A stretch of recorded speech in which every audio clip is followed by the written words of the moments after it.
and welcome everyone to another episode of Mojo Reading Revealed. I am Jailene, and I will be your host. We're continuing on the series on 5 gears of Mojo reading, which is the methodology that Podler uses to read humans.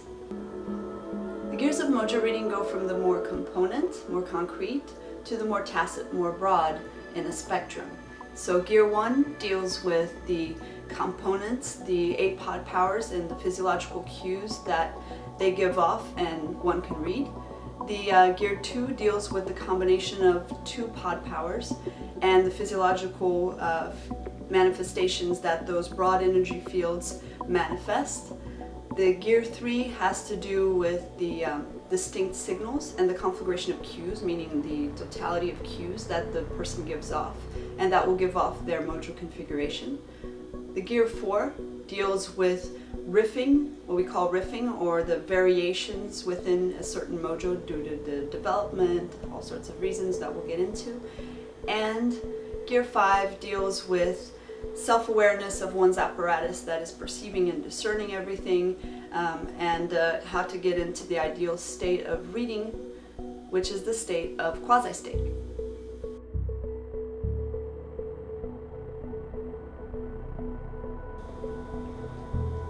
This episode is about Gear 4, which is that of the game-style riffs, the variations within a certain Mojo configuration.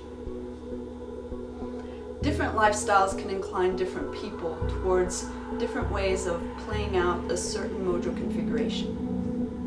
In 4th gear, one can not only recognize the exact Mojo, but also the exact model and game-playing style that that person within that Mojo is using. The human brain will naturally start to group together these game-playing styles into patterns, and certain models will be more reminiscent to others, such as the fierce revolutionary Nijai or the bohemian musician Nijai. So 4th gear riffs are a language that can transmit a massive amount of low gear information in as much as one single name, like the bohemian musician or the fierce revolutionary. This is an extremely powerful gear, which is why the requirements to be able to use it are set very high. One needs not only a very nuanced and experienced reading ability, but also a palette of many confirmed Mojo samples that they can draw from in order to recognize the very subtle energy signatures of 4th gear.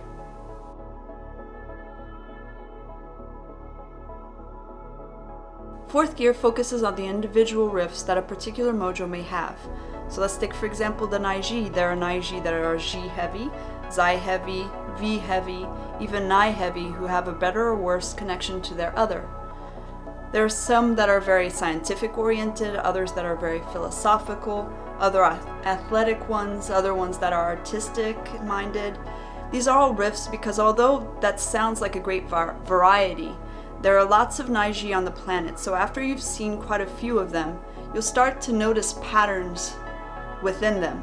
So that's something you'll want to do with the virtual village samples, to look at examples of all the individuals within a certain Mojo, a given Mojo, and start noticing which ones pair up into those patterns that we were talking about earlier. For example, take a look at which Naiji do comedy and which ones do drama. You'll notice some similarities in their style. But ones that do comedy on a regular basis will use their powers differently, as opposed to ones who write the shows or direct, as opposed to those who act in them even. The Naiji who play leading man or woman roles, as opposed to those who play subordinate roles in a cast. All these things will determine a riff or make distinctions, make patterns. Physically attractive Naiji actors versus less attractive character actors that are also Naiji, they'll play differently and they have different power use accordingly. All these factors will determine variations within a certain Mojo, so you can use these as a way to quickly gain more information than just what a person's cognitive configuration is, but how they use it, which is invaluable. Here are some additional things to note with 4th gear riffing. Riffing will be different from individual to individual. So let's say you and another friend, let's say both of you are Naiji and you're trying to read a third person who's also a Naiji, so there are 3 Naiji. 2 of them are reading the 3rd. You and your friend, even though you're both Naiji, may be 4th gear riffing that individual in a different way, because let's say your friend Naiji is into certain power usage and activities that make the person's base physiology, such as bone structure or length of the jaw, that sort of thing, more relevant to the way they categorize in their head, so that they may categorize, may have a category for like lantern-jawed Naiji, and this Naiji happens to be a lantern-jawed person, physiology. So that really sticks out in their head, and they categorize, they put him in their head that way. You, on the other hand, may not have the lantern-jawed Naiji category in your head or reference, so maybe you didn't know that many lantern-jawed, Naiji, or that's not really relevant to you. So you may note, for example, that the Naiji is walking with a sense of poised purpose. Some Naiji really radiate this. And the Naiji that you're reading happens to be a lantern-jawed, poised walker. So you go, oh, I see poised walker. That's a Naiji. Your friend goes, oh, I see lantern-jawed. That's a Naiji. And so you both arrive at the same conclusion, but you had 2 different kinds of riffs that were guiding you to come to that conclusion. So these are 2 different ways of arriving, and neither is better or worse than the other. Riffing is a very personal process that does have crossover, so people can share them, kind of like sharing trading cards, because if you point out a riff, usually other people are able to see the riff. It happens very often when we're teaching that people will pick up on the same riff, even though these are very different people with different ways of categorizing things in their head. There's still a crossover. It can be difficult to define what makes, for example, Baroque. What exactly is Baroque? Exactly when did it begin? And how much of an impact does that make on the way you group music? That can differ from person to person, but if you show a bunch of Baroque works, you can say, I see what you're saying, there's something there. It may not be as important to me, but you can note it, so riffing is a very important way to get lots of sophisticated, deep information about a person, because the riff of a Mojo is much more informative than just the bass design. And then you can share that with others, and it's a really fun thing to do. 4th gear riffing is one of the funnest hobbies that you'll pick up in Mojo reading, actually.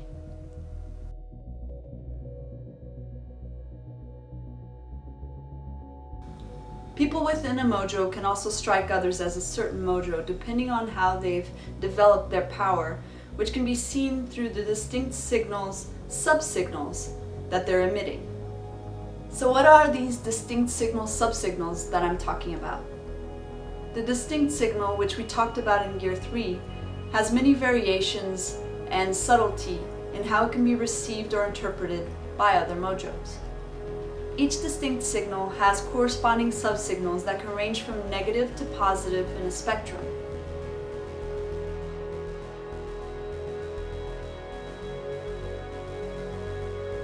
It's important to know, for example, when you look at the Ni Alpha and the virtual village, there, when you're seeing them and you're looking at the video and you're thinking, well, I'm not seeing the satisfied signal, consider that it may be because it's striking you as something else. The subsignals for Ni, which has a distinct signal of dissatisfaction, are self-possessed versus arrogant, original versus maladaptive, and driven versus obsessive. Self-possessed versus arrogant. Because Naiji tend to hold themselves apart, they're seen as self-possessed. The positive side is it looks like a person that's not going to be easily swayed, that you can count on to have their opinion, to hold their own counsel, and to not be moved too much by different things in life if you're not around. They basically have something going on in their mind, and that thing that's going on in their mind is going to be the dominant factor in their thinking and what goes on with them. So that gives them that cool independence of mind. Independence of mind then can be seen as self-possessed on the positive side, but it can also be seen as arrogant. Like, for example, if you won't accept anyone else's authority, if you won't accept anyone else's input, if you won't be a team player, these things can be seen as arrogant. Now the questions are, how are they interpreted and what is it? They're both very important questions. So for the Naiji, the question is, for example, do you actually have something that's superior to what's going on? Or are you going to try and find that position? If you're doing that, then you're doing the correct thing of Nai. Nai is just, in that case, Nai is just trying to figure out the answer. And for Nai Alpha or any other Mojo that has Nai, that's the correct thing. However, if you just don't want to hear, other people's answers, because, they're different than what you currently are thinking, then that's just laziness and that's arrogant.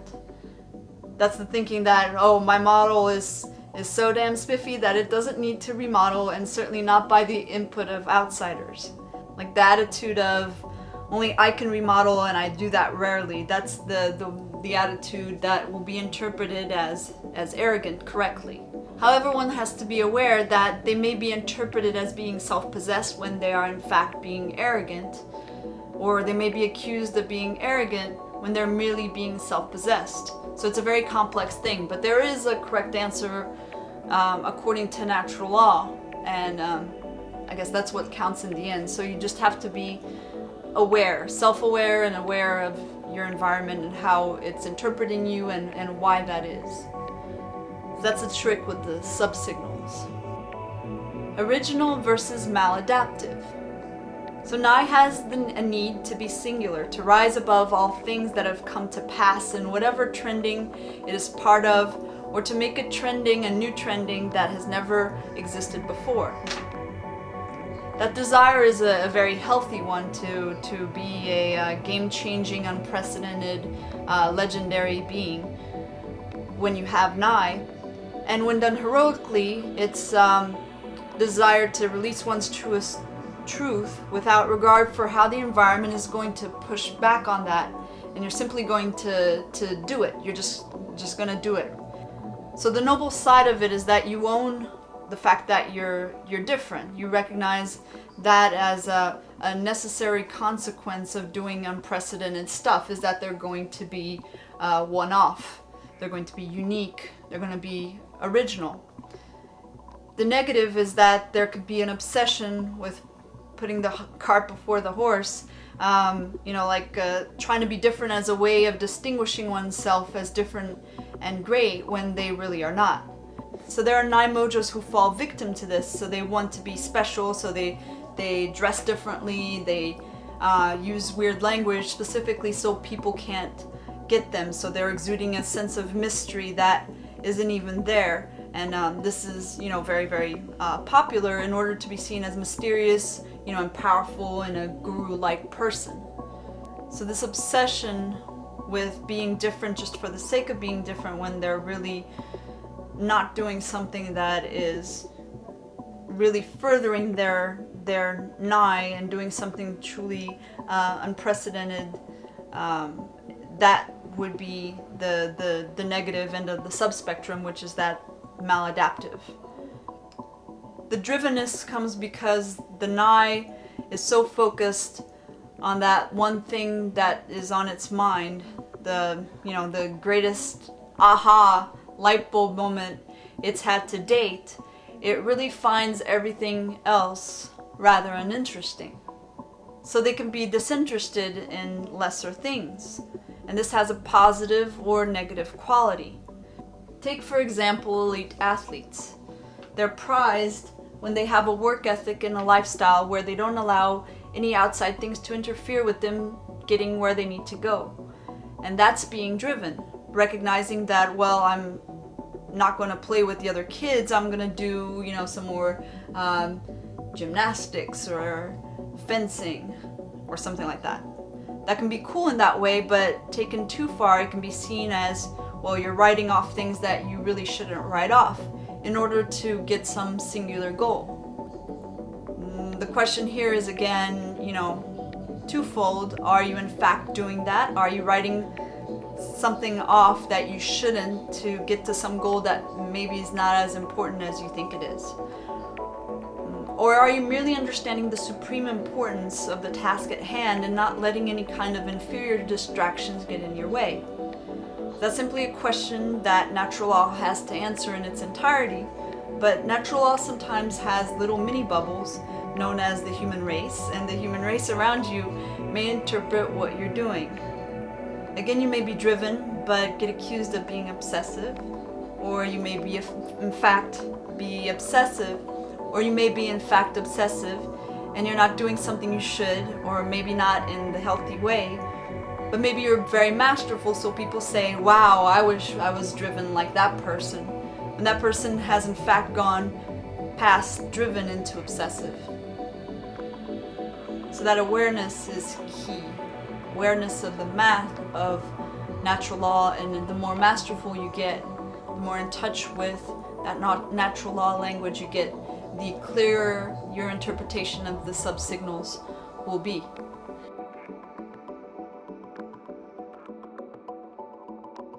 Here are the subsignals for Ni.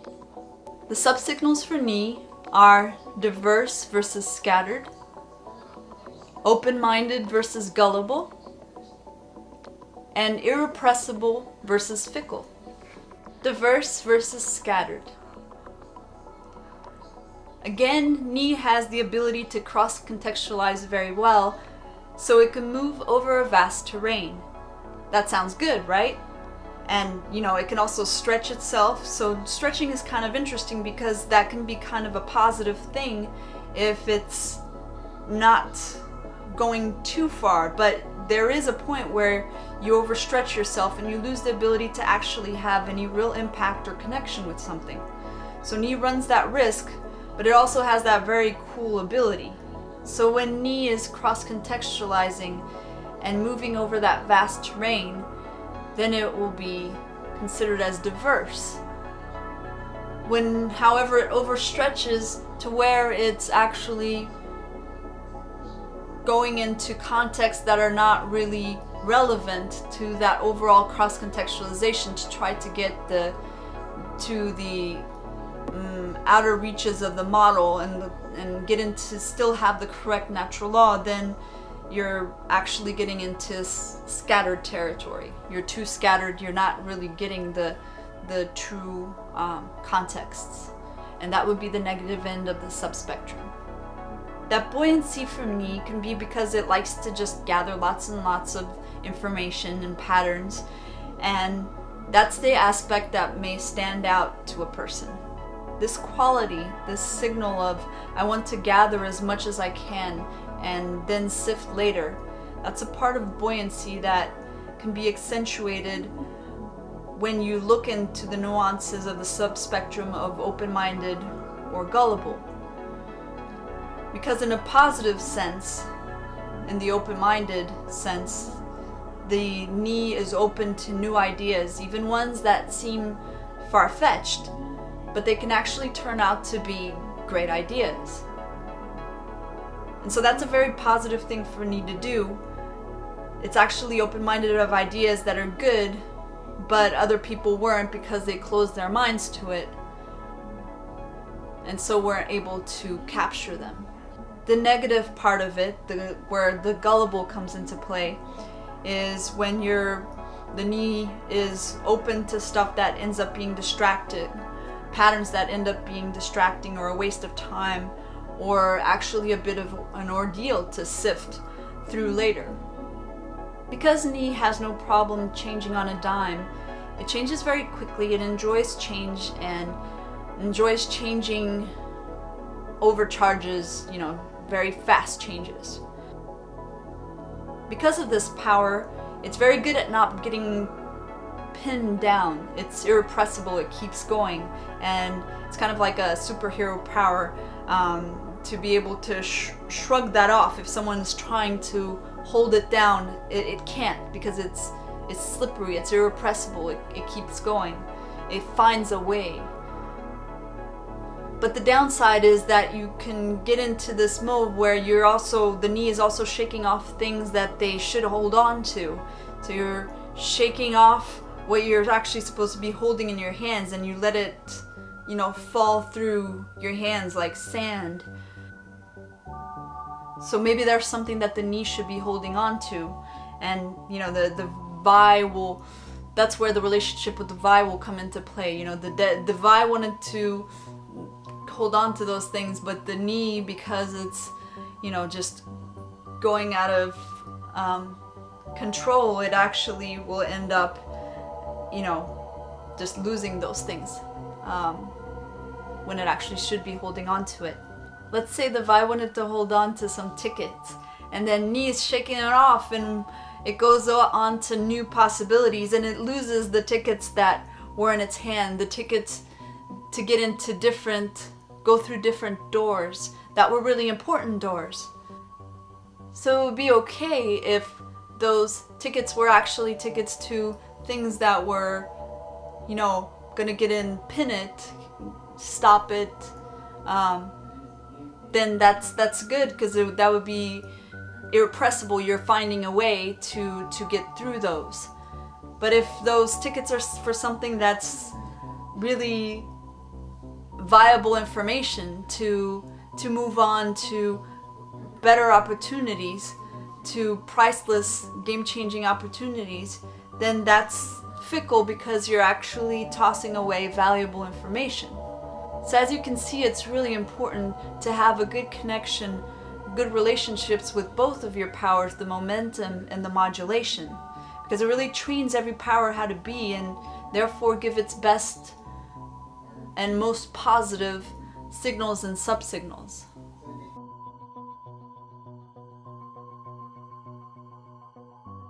Are authentic versus self-centered, humane versus depressive, and innocent versus deluded.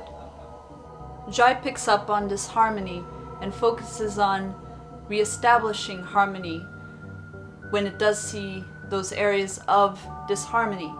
So there can be a positive subsignal of authenticity, or being authentic, and that you can actually trust that the Jai is actually saying that it feels disharmony or harmony, that it can actually read things correctly and is actually picking up on the correct signal out there when it comes to identifying what is harmonious and what is not harmonious and needs to be fixed or corrected.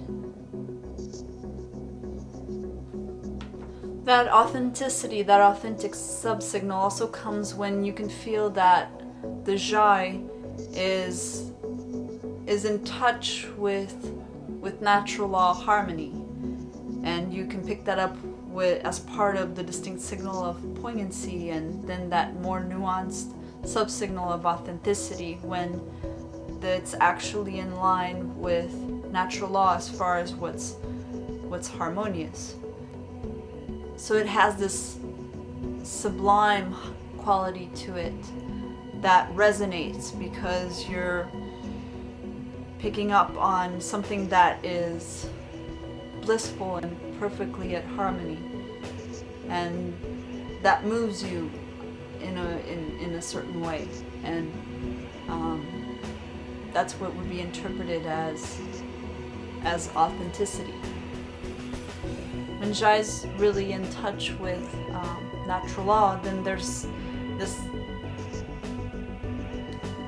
like you're in touch with it, with the bliss, and it seems really real. And for those who are observing it, and observing it correctly, it would be interpreted in that way.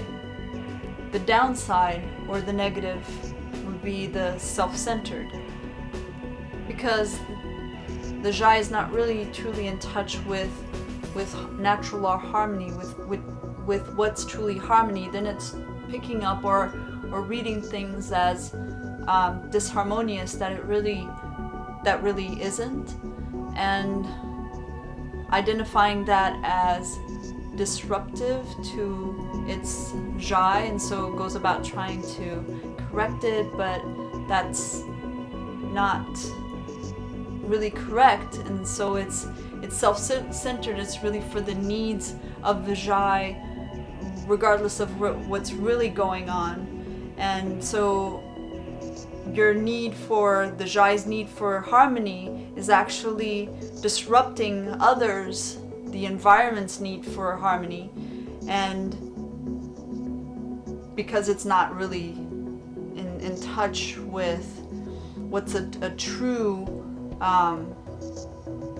what's true harmony, what's true balance. It's actually off balance and interpreting the environment in that way, and so it's going to be jostled and disrupted and offended by things that are not truly not truly disharmonious, and it's not really trying to help the environment at large when it goes in its missions to reestablish the order of things and try to get things better, quote unquote, according to the Jai. Innocent versus deluded. So Jai is receptive to good things, and in order to be truly pure and accepting, it actually has to have this hopeful attitude, which means that it kind of comes at things unarmed. It disarms itself in order to be more receptive of love and the goodness. How you hear about something associated with Jai is like finding the good in people. And so that actually makes the Jai truly innocent and worthy of the utmost protection. So the innocence is a beautiful, wonderful thing that should make all the forces of the psyche and definitely of the tribe to want to rally around it. Innocence has that quality. There's the great desire in order to protect the innocence, and children, people project their Jai onto children a lot because they have that innocent signal to them, and animals and creatures who can't defend themselves against other beings that are more powerful, that may be in the wrong. The negative, and so that's a positive and noble side of Jai. The deluded is when there's actually a moving towards danger. The Jai is picking up things, reading things in a distorted way that is actually moving it towards danger, and being unaware of it, by having these hopeful or idealistic thoughts that about how the Jai would want things to be, and not paying heed to signs and signals, and when other people may be telling them, hey, this is not the right way, you're going into danger, and they're not heeding that. They're kind of burying their head in the sand and not recognizing that, then they're deluded, and that's the negative part of the subsignal. Jai is able to feel pain and to pick up on it and to sort of wear it as an ambient energetic suit, or you're swimming in these energetic waters and picking up on these emotive patterns, on the general pain and disharmony out there. And for that reason, Jai gets deeply moved when it sees the pain of others. That's what we call the humaneness, being humane. That's the positive, that brings in the positives, that the Jai will be deeply moved to help and have empathy towards the ones that it's perceiving and picking up on their pain. And when they're moved to help, when they feel this energy and it wells up within them and it takes them over and they can channel that energy and actually use it to actually help that person and move things to a better place, to harmony, then that's humane and it's positive. But there can also be the negative side of it, where Jai picks up on all of this emotion and pain, and it sort of just wells up inside of them and just roils and just sits there and is static, and it brings the person down, it brings the Jai down, and that's where the depressive can come into play, and that's the negative side of it. That comes, as I mentioned, particularly when the Jai doesn't take action, when they never take action. The Z modulation really helps out, to make sure that the Zai does take action with it, because the Jai is the emotive resonating, but the Zai is what's actually going to put a solution into play, is going to make actionable plays in the dynamics to move things, to restore them back to harmony. So you need both. The Jai needs to be communicating to the Z. They have to work together.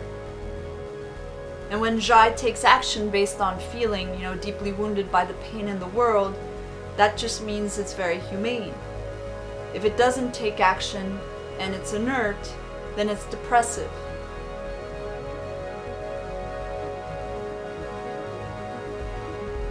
The distinct signal of Ji is caring.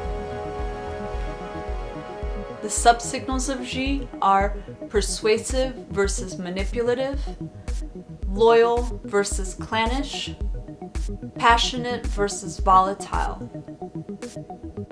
The power of Ji has a shepherding quality and protector of the people, leading them into the best way, and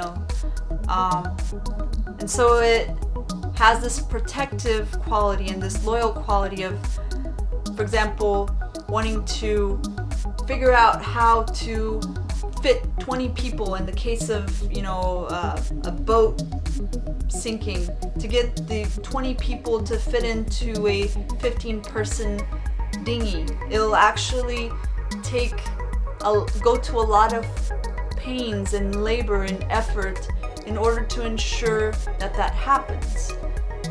It'll put itself into danger and harm's way to try to exert itself to make sure that everyone in that tribe is taken care of.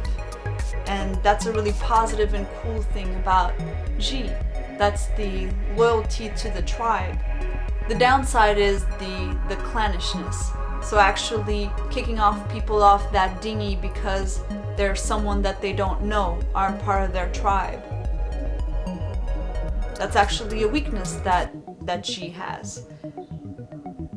Its loyalty to its own can be a negative towards the good of the greater tribe. You can have both, where you're loyal to those within and loyal to those within the greater tribe.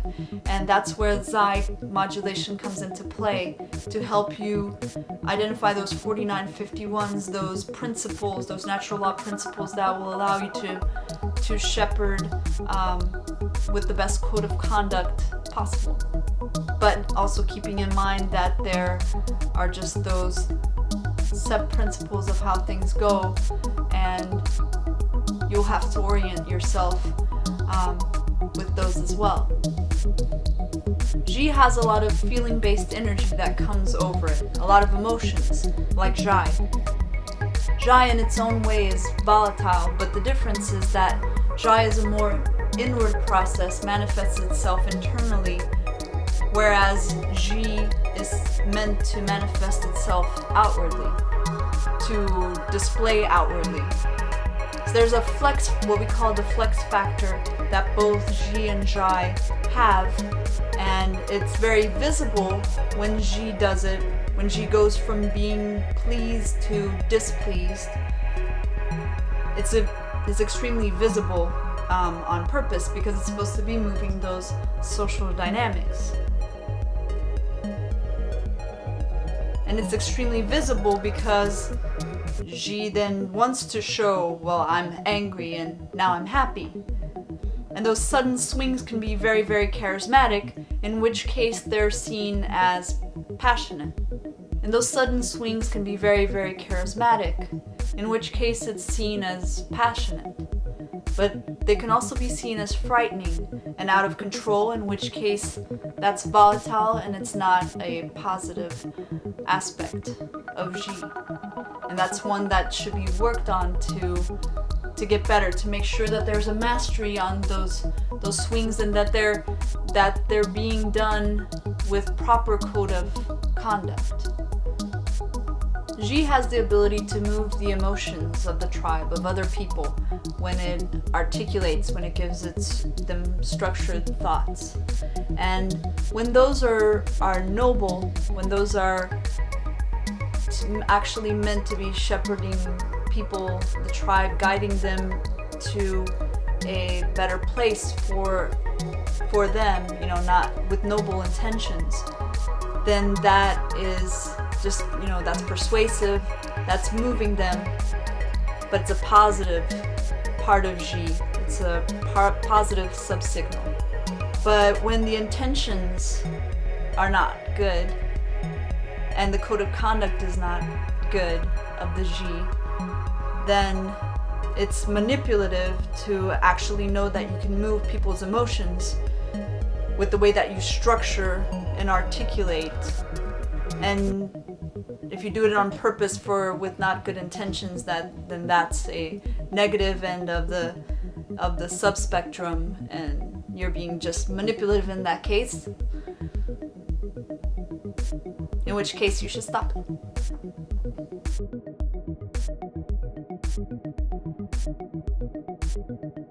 The distinct signal for Xi is unflappable, and the subsignals are hardcore versus dismissive, tactical versus ruthless, and self-assured versus condescending.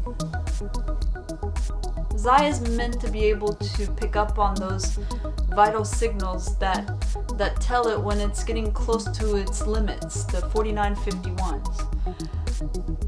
And so when, on the positive end, when the Xi is picking up on those vital signals and it knows that it's going close to its limits and may even be on the razor's edge, but as long as it's balanced and has a true natural law position, knows all the math, then it's actually going to be just simply hardcore. It's pushing the limits, it's right at the limits, but it knows what the limits truly are, and is making the perfect decisions, setting the perfect positions to be able to get those wins. On the negative side of that subsignal is when the Xi is actually ignoring key vital signs and actually just say keep going, despite the fact that there's additional math that's telling you you can't forego these crucial 4951s, these what it's telling you, these vital signs, and the information that it's telling you is actually going to mean you surviving or not, being correct or not. That's like being on the wrong or the right side of natural law. And so if they're ignoring those and saying let's keep going, that's where the relationship with the compound and the modulation power comes into play.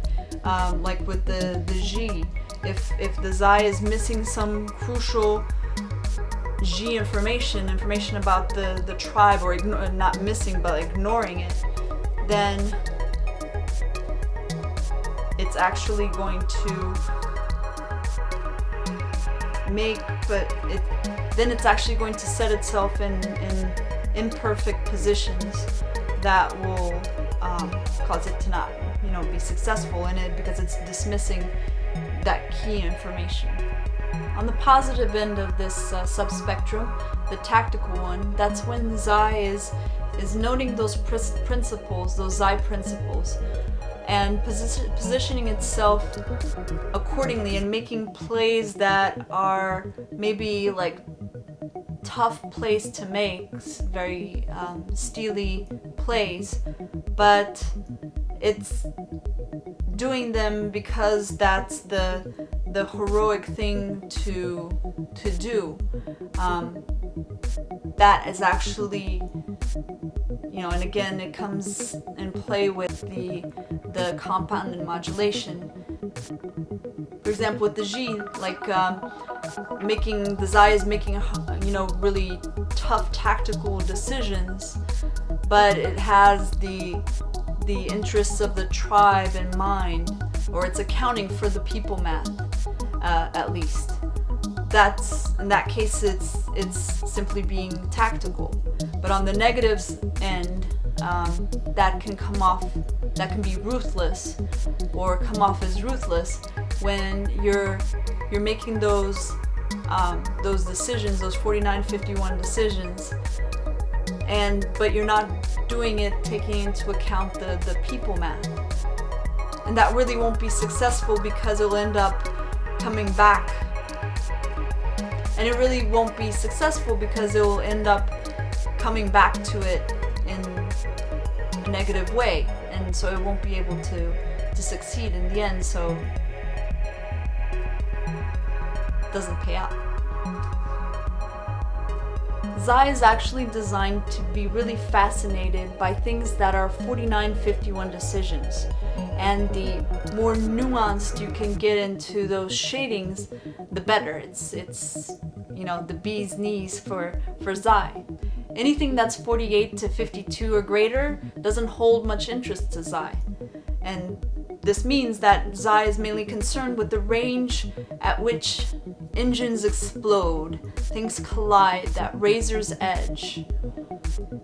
That range, that peak maximum performance to the point at that razor's edge before the system is broken, that's what Zai focuses in on. Because it's focused on these 49-51s, when it comes to those moments where you need to make decisions of weighing what the perfect position, the perfect decision is, they're going to have the confidence in those moments and have a very self-assured signal, because they've considered all of these different 49-51 and they have a position booted up for it. And if it's a correct position, then it's going to be, if it's going to be helpful, and if it's true to natural law, then they'll come off as self-assured. On the other hand, on the negative end, it can get inappropriately impatient with having to weigh things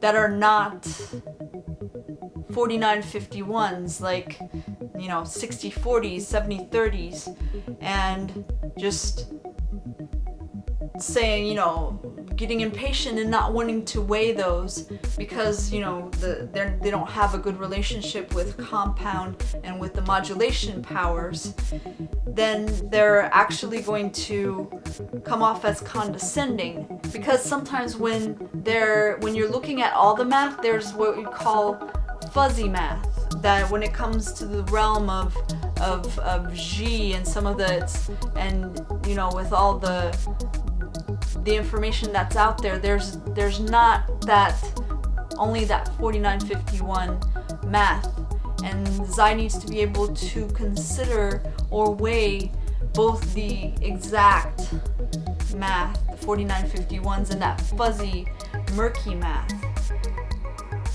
And sometimes that math is murky because people are making it murky, in which case Xi needs to say, no, there's simply a 49-51. It's not a 60-40. It's not an amorphous thing. You know, there's a 49-51 to it.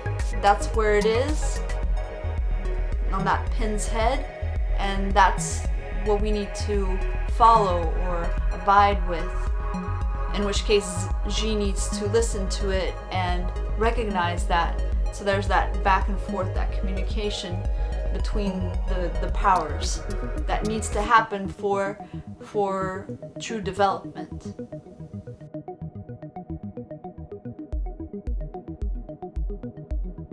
Z has a distinct signal of bracing. Z subsignals are rigorous versus callous, hierarchical versus brutish, and assertive versus aggressive. Z is hierarchical, which means it understands leadership structure and their place, the rankings, and their place within that. This is good in that Z has respect for authority, because a proper authority, correct authority, natural law authority, is something that should be listened to. And you should be able to invoke these, like, laws of the land. The laws of the land should actually have weight and power, and people should respect them. If they do service people, and that's Xi's job, is to make sure that these laws that are codifying the leadership structure are in not some way inhumane. If they are, then that's a brutish signal, the negative end of the subspectrum.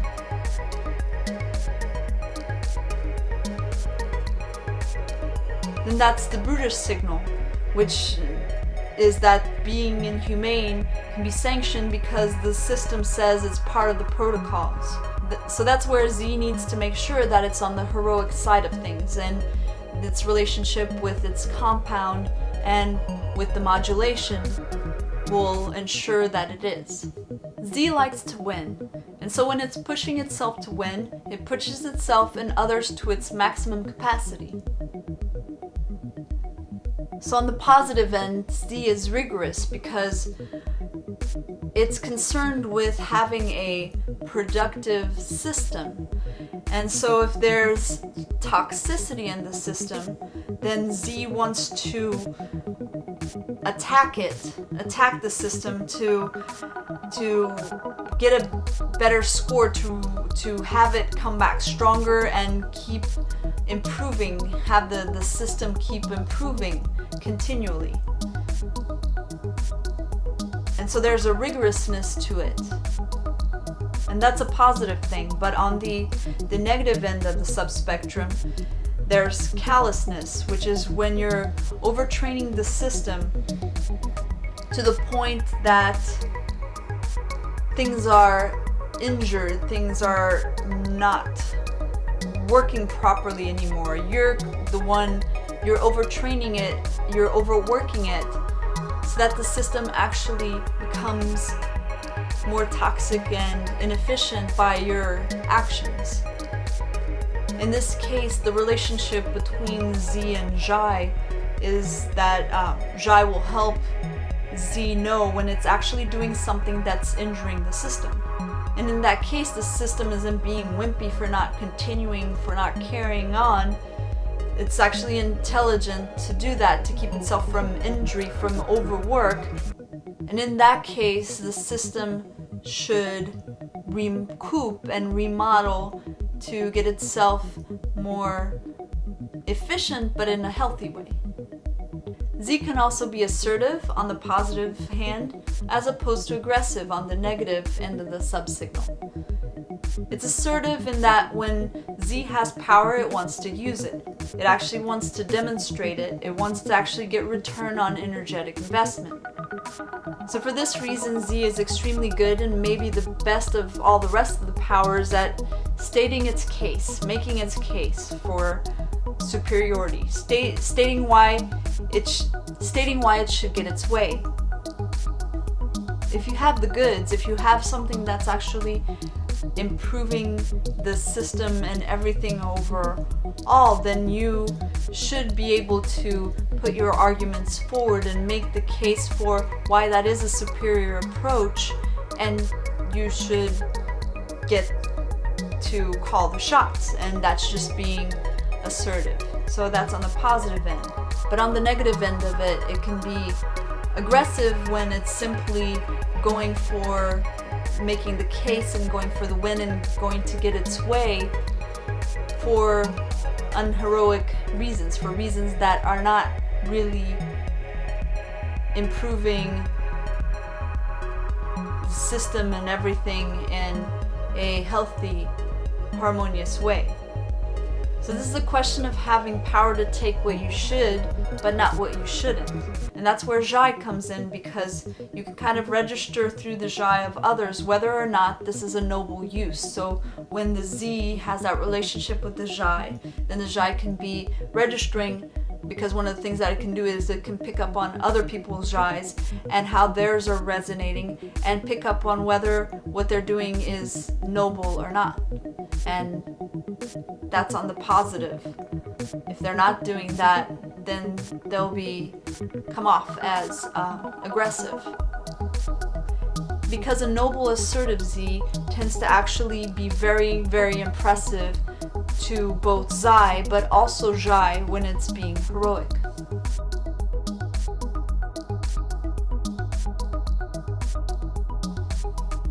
The distinct signal of Vi is concerned. The subsignals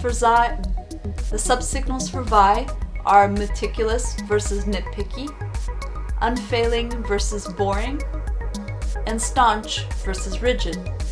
Vi can be on the positive end of the subsignal meticulous, which means that it's not going to let anything go.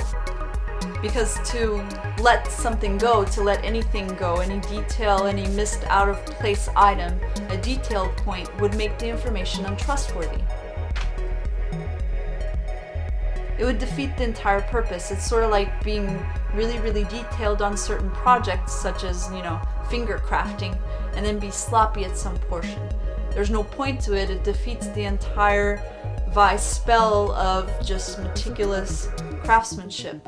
So being meticulous and making sure that everything is in its place and every single detail is accounted for can be a very positive thing. But the downside or thing to watch for is that trying to capture every single detail, even those details that are not relevant or important, just for the sake of getting every single detail. In that case, it goes into a realm of nitpicky. So when there's a tremendous focus on details that aren't particularly relevant or important, or don't contribute to something that has more meaning, that's when Vi will be perceived as nitpicky. Vi actually gets strength from doing something again and again, refining it and getting a better understanding of it. So the more repetition that's done, the greater mental strength is gained from Vi. So that's something you can rely on. It's unfailing, it's always there. And that reliability is something that's really cool about Vi and is seen as a heroic signal. The downside is the predictability, where you can predict the next thought that's going on, and to the point where you're actually putting yourself at a disadvantage. You're missing out on the rest of the big picture, and that's where Ni, the modulator, will come into play and will let you know that, okay, this is actually time to start mixing things up again. Vi, being a worldview power, has a course of action, and it needs to stay on that course unless there's information that tells it otherwise. And the more information it has in a certain way will give it more validity in that certain way of being, and the more difficult it will be to change tracks. That could be a good thing, in which case, it's on the staunch side, on the positive end of the subspectrum. So for example, let's say that there's something that's been going on for a long period of time. It can be like a ritual between people, or something that's going on between systems. And and therefore you know it to be. Like, that happens on Wednesday, or surely that happens, that's just the way things are. So when that doesn't happen, the environment can want to all of a sudden just start treating Sally or the situation as if something other than what we know it to be. So Vi knows just because Sally didn't do something today that she normally does, that doesn't change her entire character just because she did this today, or the system, if the system did this today, it doesn't change the entire way the system works. That's the positive end of it. It can keep track of things and keep things moving in the right direction by recognizing the way things are supposed to be. The negative is that sometimes game changers have entered the situation and the Vi hasn't picked up on it. And that's where Vi needs to have a good relationship with Ni to be able to listen and pick up when Ni is telling it there's a game changer, there's something that needs to be improved in order to improve. There's the necessity to improv, to come up with something that's not already recorded as a way of being, as a way things are done. But that's what's needed in that situation to move it to a better place.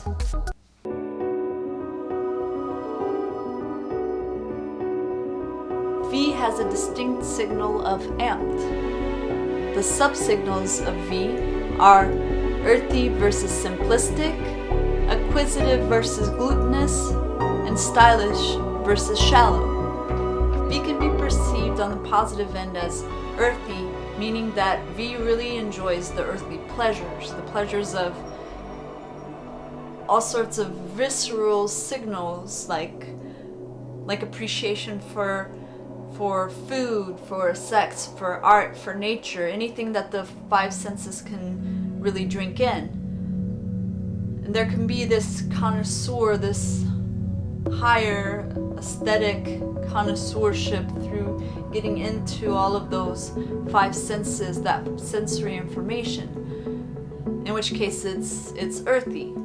The downside is when the V is not actually communicating with its compound and with its modulation, and it's actually not giving any more meaning to like a strawberry or sex or a rainbow other than just the five senses implication. That's far too simplistic, in which case the relationship between Nai and V can help the V by giving it a way to give those earthy interactions a little more greater meaning, so it's not simplistic or primitive. It's earthy but not necessarily simplistic. V notices how one does something with their body and interacts with the environment viscerally and how that comes across. V notes that it's aware of its physical presence and the physical presence of others. That's very much part of natural law, and it's a good thing to note, and the noting of that gives one a stylish quality. However, a continual and non-stopping noting of it would cause one to go onto the negative end of the subspectrum into shallow territory, because that's a surface appearance that comes from V. There are other aspects to V and other aspects of the psyche that V is attached to besides those qualities that V demonstrates when it shows the way the curve of any work of art appeals to you. You actually want to take in more than just that curve.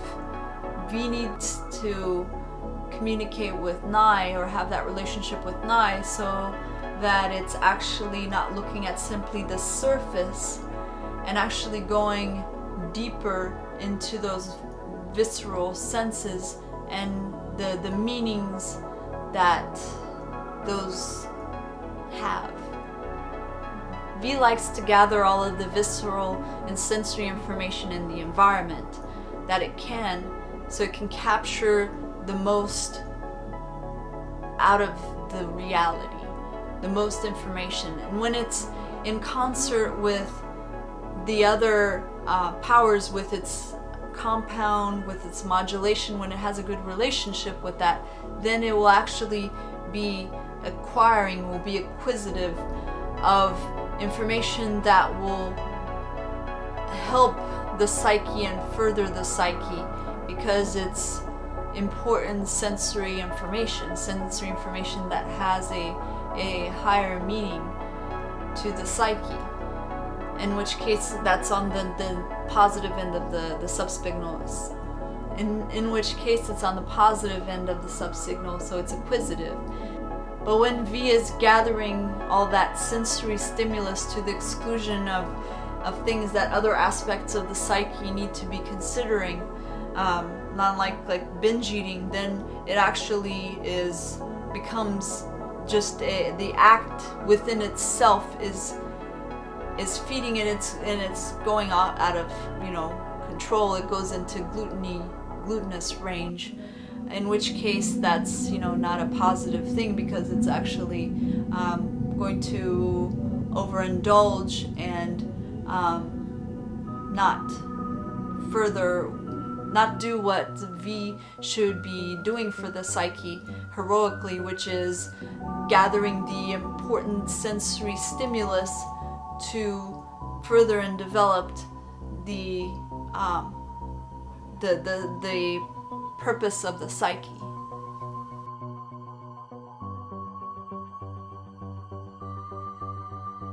To start honing in on your fourth gear skills, here's a home experiment that you can try out. Take your Mojo and look at the samples that we provided and start to see that you are that Mojo, and then be more specific.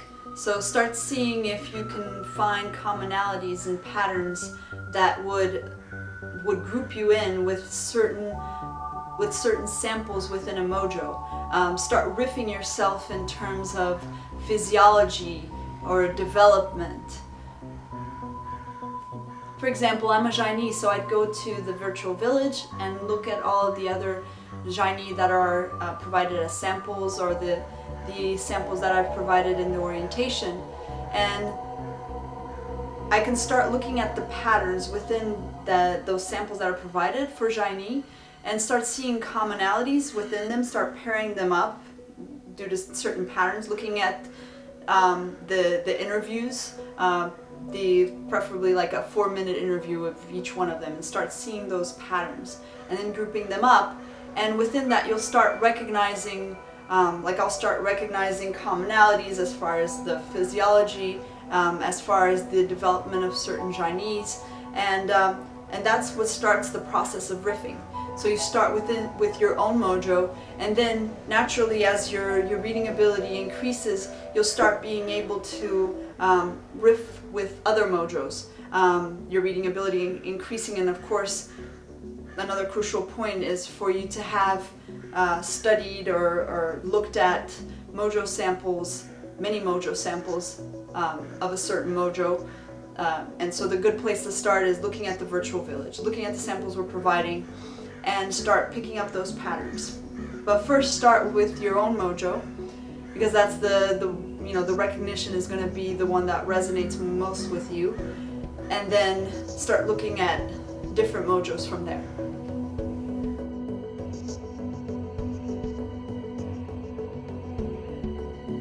So happy riff hunting, and of course if you have any questions, please feel free to send them in to podlair@yahoo.com.